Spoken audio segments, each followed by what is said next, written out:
everyone and welcome to a special episode in celebration of International Yoga Day. I'm your host Vaishnavi and today we are joined by a special guest, Dr. S. Vaishnavi ma'am, who is currently working with Nature Cure Hospitals. She is passionate expert in yoga and naturopathy. So in this today's conversation, she'll guide us through how yoga not only just transforms physical health but also mental and emotional well-being too. So let's start our journey, a mindful journey with her. So hello ma'am, welcome to the podcast. We are truly excited to have you here. Hello everyone. So let's start our podcast with your story. So how did your journey with yoga begin? I began my journey, maybe I can say it right from my childhood. As I was in my mother's womb, that is, I was still not born. She used to read the book called Jnana Yoga. Okay, then personally, I have begun my journey around maybe 12 years of age. I have joined Ramakrishna Mutt. I have undergone a summer camp for almost a month. That was my first time I was introduced to yoga. Then after that, maybe around when I was 16 years, my mom was suffering severely from cervical spondylosis. She has taken physiotherapy, she has taken Ayurveda medicine, she has taken allopathy medicines, everything. Nothing has worked. Then there is one naturopathy physician she has consulted, and then they have suggested her to do some asanas that helped her a lot. That she was previously using a cervical belt, which she is not wearing till this day. That is how she has got relief from her cervical spondylosis. And then after that, when I have finished my SSC and my intermediate by PC, I was completely fixed to my subject that I will definitely go into naturopathy and yoga science, because that is what the society needs these days. It is not allopathy that using medications is not the solution for each and every condition. There are some conditions where even we are helpless, but most of the times naturopathy and yoga helps.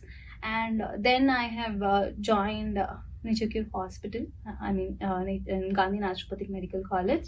And now I have finished my study and I'm currently doing my internship in Nature Cure Hospital, Balkampet, Hyderabad.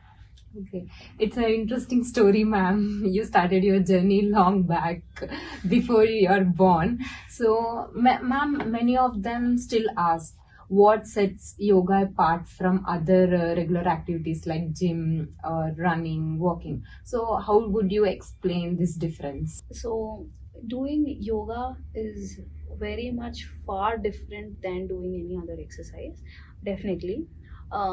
Because yoga focuses on your body, the consciousness, but regular conventional exercises, they doesn't focus on your energies. They just focus on the physical fitness, the counts, the muscle endurance, the calories that you burn. But yoga, it brings in your flexibility, it brings in your calmness, it brings in your consciousness, and it sets your personality. Whereas exercises, they focus on the sympathetic nervous system. It increases your sympathetic activity, and it causes stress on your cortical areas of the brain. And when you practice exercises, you end up fatigue. You end up being in fatigue, that you get muscle spasms and all, you will have pains. But whereas in yoga, you feel as energized. Yes, ma'am. Now I understood the difference between what is physical exercise and what yoga has its benefits. But, ma'am, for those who are aiming to start practicing yoga or they want to start yoga at home, they'll be nervous. Then, what is your advice to them who can start yoga safely and confidently? So, for new learners, for beginners, first thing what we do is we need to give them correct motivation, like enough motivation to start. Then after that, to continue the practice, to keep them practice regularly. We ask them to start with a starting of 5 minutes or 10 minutes yoga. Sometimes for some conditions or some patients, we can even suggest for bed yoga, chair yoga, and then slowly extending their physical ability. We extend the duration, and also we suggest some people to join group sessions.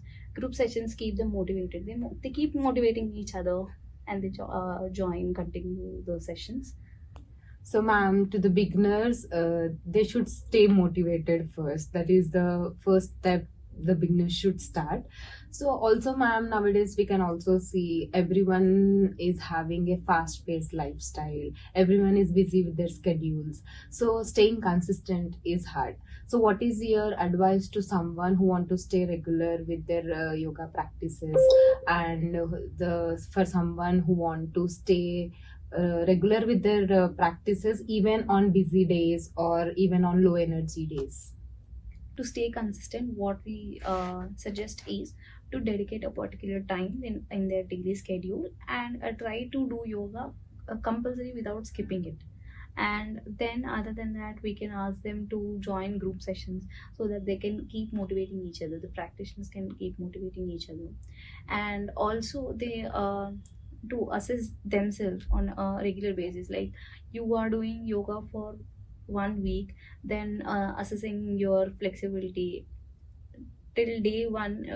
You were able to do up to a stage one, then by the end of a week you were able to do maybe by stage 3 or 4. So they understand the progress, they'll see the difference, then they'll automatically keep motivating themselves, and they'll try to do it regularly. So, ma'am, someone to stay consistent, they should assess their progress, which motivates them. Also, ma'am, as a yoga practitioner and also you are a yoga instructor, what are the misconceptions you have come around? What are the biggest myths you have come around that people believe these are the myths about yoga? There are so many myths about yoga. So one of the most common myth that I have seen is you need to be a lot more flexible than what you are. No, it is not like that. Doing yoga makes you flexible, but before that, you need to be flexible is not the right thing. And other than that, yoga is not always vinyasa. That is gymnastics. That means gymnastics. Vinyasa yoga is a type of yoga, but other than that, there is pranayama, there is mudras, there is bandhas, practice of kriyas. Kriyas do a great job in helping disease, curing your diseases. And then other than that, some people think that yoga is only for women. It is not like that, everybody can do yoga. And most of them think that yoga is something related to religion. No, it is not. Yoga is a practice, it is a lifestyle. Yoga is not a religion. Yes, ma'am. Even I have come across this myth that yoga is related to one religion, but it is not like that. Yoga is universal. Whoever, whenever, whatever, they can do it because it is not particularly related to a religion, but it is universal lifestyle. Someone can adopt to just have a good and peaceful lifestyle. Apart from that, the most common things we come around these days is stress and anxiety.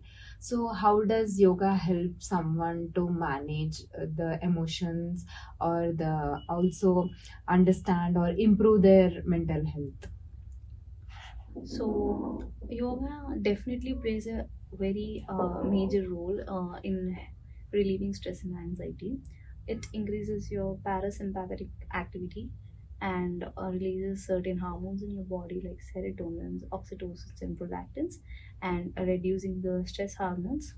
Um, and studies show that yoga has improved sensory attenuation. That is, it decreases the sensory inputs that your body needs to put in certain activities. And also in the motor attenuation, that it utilizes lesser energy to perform certain activities. So regular practice of omkara meditation or pranayama techniques Anulom Vilom, the Brahmari Pranayama, the Bastrika Pranayama, or take it either Yoga Nidra. Practicing all these can alleviate the stress and reduce anxiety levels. On one hand, the concern is about stress and anxiety. On other hand, the concern is about women gynec issues. So most of the women these days suffer from PCOD or PCOS. So how do you suggest women that the yoga can help them in managing and healing these conditions? So when we look at the root cause, women gynec issues are mainly because of the lifestyle changes, because of obesity condition, pre-diabetic condition.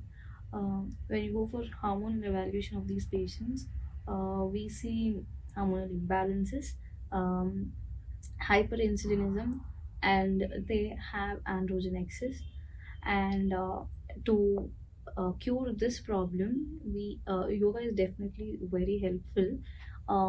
By doing yoga, one can control their pituitary gland hormones, that is gonadotropin releasing hormones.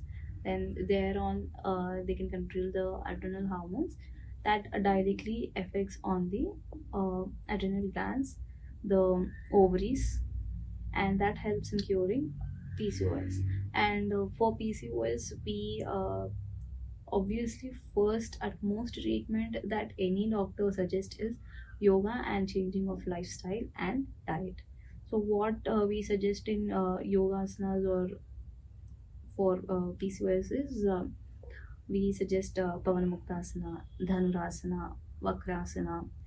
We suggest Shalabhasana, Setubandhasana, all those asanas that concentrate on Manipura chakra and Swadhisthana chakra help in elevating PCOS. So it is not like taking a lot of stress that these people can manage or healing this, but by using yoga and yoga techniques, asanas, one can cure PCOD and PCOS. Definitely, we can reverse the LH and FSH ratio. We have seen studies that has reversed the LH and FSH ratios.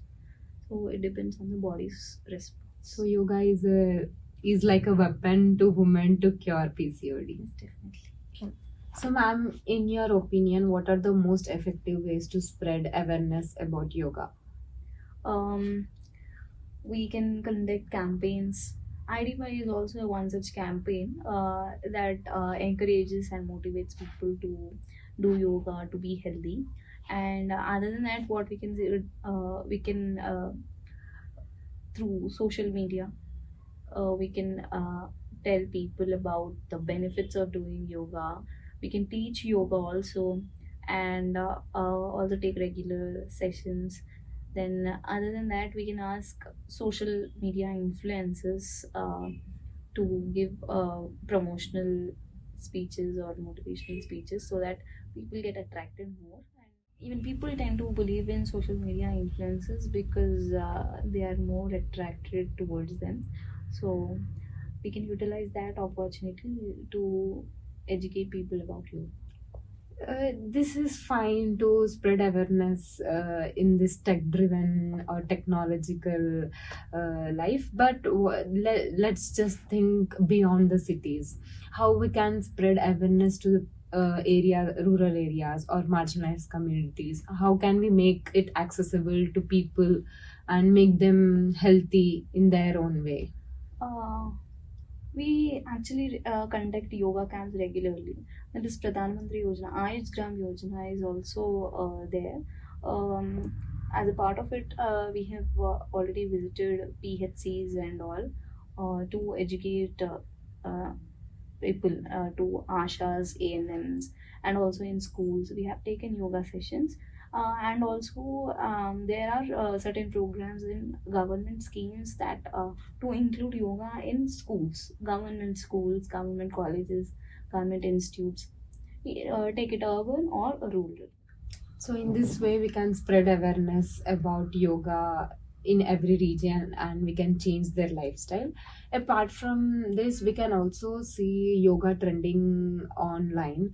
So there are many tutorials, there are many influencers who are doing videos, and there are many videos. When I started searching about how to practice yoga, how to start practicing yoga, then even I went through many tutorials. Do you think these online videos or online platforms are really making people accessible to yoga, or it is being commercialized? What do you think? Uh, I don't think so. Yoga can never anyway be commercialized because you don't utilize any props or you don't really require anything else. So what they can demand is just a pay. You can see someone who is affordable and you can join those sessions, but before joining a session, definitely verify that the yoga instructor is a certified one who's having enough experience to guide you. Mm. Yeah, then it's based on us. We have to recheck, we have to verify the videos, and we have to start practicing it. Yeah, and also I would suggest when you are a beginner, um, and if there is a criteria of age, if you are aged, not a youngster, your body is not so flexible that you do All the yoga asanas. freely just by looking at the video or in the mobile. So consulting a professional would be more suggestive rather than going for an online session, so that you can seek help from the professionals, their skill. That Yeah. would be more helpful and more beneficial. That will be more productive to the practice also. Okay, ma'am. So, ma'am, finally, on this beautiful occasion of International Yoga Day, what message would you like to share with our listeners?